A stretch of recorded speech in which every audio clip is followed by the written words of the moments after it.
여기에 이번 시즌 이강인이 엄청난 득점력을 자랑하고 있는데요.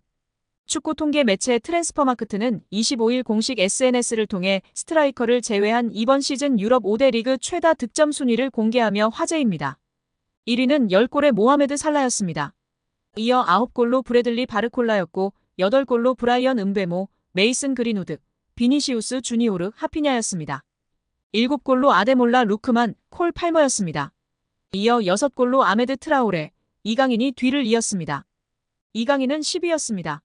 올 시즌은 창의적 플레이메이커 유형인 이강인 선수가 득점력을 과시하고 있어 많은 팬들과 전문가들의 기대와 시선이 집중되고 있는데요. 부상 없이 계속해서 맹활약하길 기대하고 응원하겠습니다. 여기에 유럽 5대 리그 출전 시간 800분 이상 선수들 중 키패스 순위에 이강인 선수가 오르며 화제입니다. 무려 2위입니다. 출전 시간 800분 이상 선수들 중 90분당 키패스 개수 환산 시 이강인 선수가 3.6개로 2위에 랭크되었습니다. 1위는 알렉스 베나 선수로 3.8개이며 3위는 근소한 차이로 3.5개로 하피냐 선수가 랭크되어 있습니다. 파리 생제르맹 동료 하키미 선수는 2.9개로 8위에 랭크되어 있습니다. 파리 생제르맹의 다른 공격수와 미드필더 모두 10위권에 랭크된 선수가 없습니다. 창조적이며 공격적인 키패스를 넣어주는 선수는 이강인 선수가 단연 으뜸이라는 사실이 증명되고 있으며 오히려 동료 선수들이 받아먹어줬다면 이강인 선수의 도움 공격 포인트가 지금보다 훨씬 높았을 것입니다. 여기에 이강인이 유럽 5대 리그에서 가장 인상적인 활약을 펼친 선수로 선정되며 화제입니다. 유럽 축구 통계 매체 소파스코어는 유럽 5대 리그 월간 베스트 11을 선정해 소개했습니다. 이강인은 유럽 5대 리그 월간 베스트 11에 포함되며 맹활약을 인정받았습니다. PSG 선수 중에선 이강인과 비티냐가 유럽 5대 리그 월간 베스트 11에 포함됐습니다. 소파스코어는 이강인의 지난달 활약에 대해 평점 8.05점을 부여했습니다. 소파스코어가 선정한 유럽 5대 리그 월간 베스트 11 공격수에는 케인과 마르무시가 선정됐고 미드필더진에는 이강인과 함께 쿠냐, 브루노 페르난데스, 페린 비티냐가 포진했습니다. 수비진은 바스토니, 타코스키, 마즈라위가 구축했고 골키퍼에는 레온이 선정됐습니다.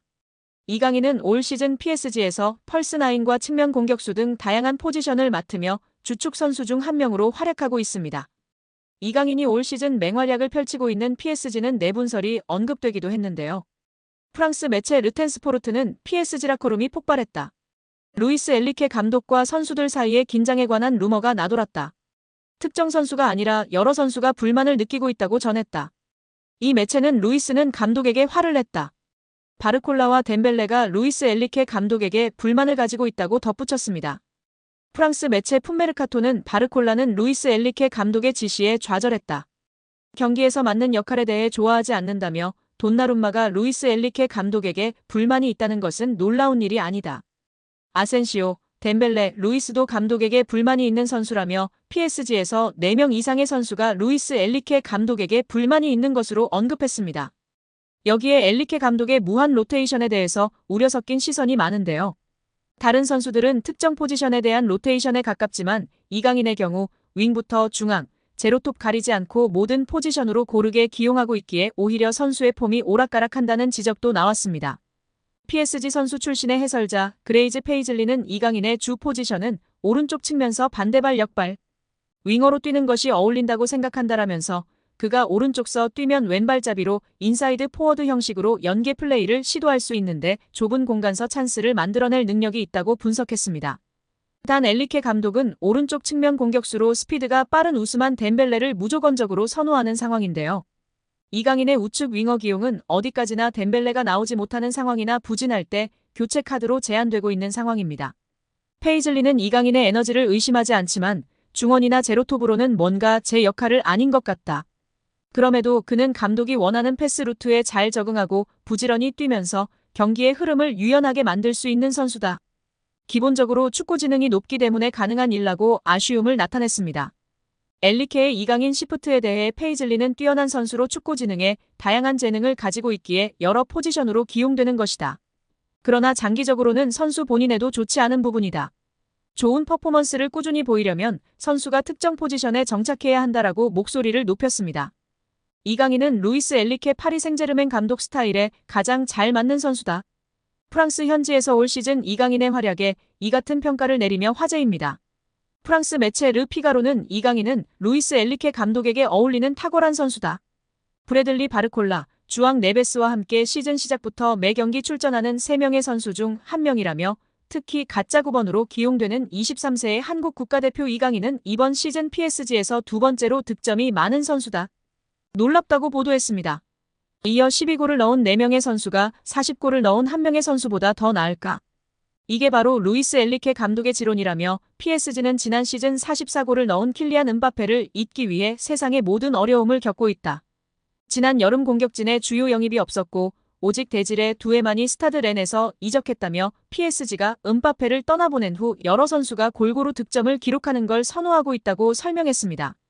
그러면서 PSG가 공격에서 어려움을 겪고 있는 건 현실이다. 특히 유럽축구연맹 챔피언스리그에서 상처를 입었다. 총 3골을 넣은 반면 리그왕에서는 경기당 3골, 총 33골을 넣었다. 국내 리그에서는 엘리케의 이론이 그 의미를 온전히 가지고 있다며 이강인이 주요 수혜자 중 1명이라고 소개했습니다. 이강인은 이번 시즌 11경기에서 6골 1도움을 기록 중인데요. 벌써 지난 시즌 공격 포인트와 동률입니다. 지금까지의 컨디션을 이어갈 수 있다면 마요르카 시절 6골 6도움을 넘어서 커리어 하이를 새롭게 달성하는 것도 충분히 가능합니다. 이에 대해 매체는 발렌시아에서 훈련을 받고 마요르카에서 재능을 드러낸 23세 한국 국가대표 이강인은 분명 타고난 득점자는 아니다.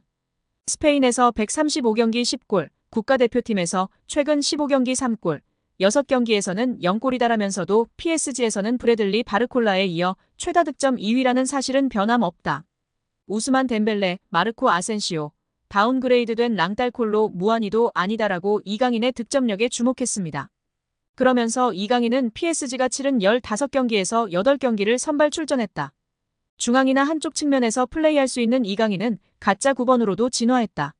우리가 처음에 상상했던 모습은 아니지만 엘리케 감독은 최근 프로축구는 그런 것이다. 모든 선수가 자신이 좋아하는 포지션에 있을 수는 없다고 했다며 엘리케 감독 체제에서 더 많은 포지션을 소화하고 있다고 강조했습니다. 또 엘리케 감독의 발언을 통해 다재다능함이 이강인의 강점이라고 전했는데요. 엘리케 감독은 이강인은 처음에 그에 대해 우리가 가지고 있던 생각을 강화했다. 매우 좋은 수준의 퀄리티를 가진 선수다. 득점, 어시스트뿐만 아니라 다재다능함을 통해 여러 포지션에서 뛸 수 있다며 다재다능한 선수다.